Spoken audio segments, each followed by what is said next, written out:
లాగా 7 గంటలకి వెళ్ళి 7 గంటల వరకు దుబాయ్లో ఉన్నా బొంబాయిలో ఉన్నా రావాలి మీరు అని కండిషన్ పెట్టిండు.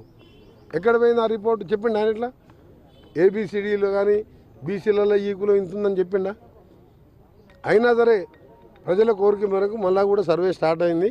మిగిలిపోయిన 3%లో నేను కేసీఆర్కి చెప్తున్నా, కేటీఆర్కి చెప్తున్నా, హరీష్ చెప్తున్నా, మీ చెల్లి ఒకతే కవిత ఒకతే పార్టిసిపేట్ చేసింది. అలా కనీసం ఆమె కన్నా ఆమెను దూషణ నేర్చుకోరు మీరు.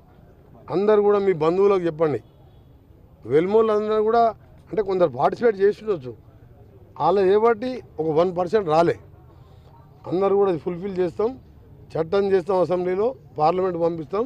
అక్కడ బండి సంజయ్ కానీ కిషన్ రెడ్డి గారు రోజు మాట్లాడుతున్నారు కదా, బీసీ ముఖ్యమంత్రిని ప్రకటించారు కదా, ప్రధానమంత్రి గారితో పార్లమెంట్లో పెట్టి చట్టం చేయాలని మా డిమాండ్. నువ్వు బీసీ అంటున్నావు, బీసీ ముఖ్యమంత్రి అన్నావు అని బీసీ ఉన్న బీజేపీ ప్రెసిడెంట్ కిషన్ రెడ్డి గుంజుకున్నాడు, ఉన్న పార్టీ గాసా గోవిందయింది. ఈరోజు అడుగుతున్నాను నేను, మీ బీసీ ముఖ్యమంత్రి ఉన్నాడు, ప్రధానమంత్రి ఉన్నాడు కదా, మేము మళ్ళీ రెండో సర్వే చేస్తున్నాం. ఇవాళ ఎలక్షన్లు కూడా పోర్టుఫైల్ అసలు మొన్నటికే నోటిఫికేషన్ వచ్చేదండి, కేంద్రానికి వెళ్ళి నిధులు ఆగిపోయినాయి. అయినా సరే ఇవాళ 90% ఉన్న ఆ వర్గాలను పైకి తీసుకురావాలి. మా ముఖ్యమంత్రి గారు ఒక పెద్ద మాట చెప్పిండు, ఇందులో రాహుల్ గాంధీ చేసిన ఈ కులగణన విషయంలో నాకు వచ్చేసారి పదవి లాకున్నా సరే దీన్ని ఖచ్చితంగా అమలు చేస్తానని చెప్పడం పెద్ద మాట. అది అంటే మీరు అర్థం చేసుకోండి, సిట్టింగ్ ముఖ్యమంత్రి మళ్ళీసారి కూడా మా గవర్నమెంటే వస్తుంది కదా, మీ అందరికీ తెలుసు అది. ఎందుకంటే మన 9 సీట్లలో 3వ ప్లేస్ వచ్చింది, 7 సీట్లలో డివైడ్ పోయింది. ఇంకా ఆ పార్టీ ఎక్కడిది? ఏదో మాట్లాడాలని పిల్లగాళ్ళు ఇద్దరు రోడ్డు మీద పడి తిరుగుతుంటారు, కేటీఆర్ హరీష్. ఆ పార్టీ వచ్చేది కాదు, సచ్చేది కాదు.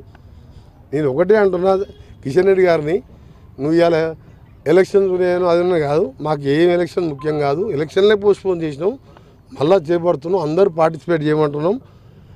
ఆయనలాగా 12 గంటల సమయం ఇచ్చి మొత్తం న్యాయమంటే మేము 55 రోజులు చేసినాం.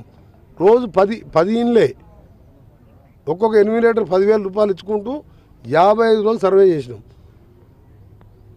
ఇంత మేము పారదర్శకంగా చేస్తున్నాం కూడా విమర్శించడం బాధాకరం.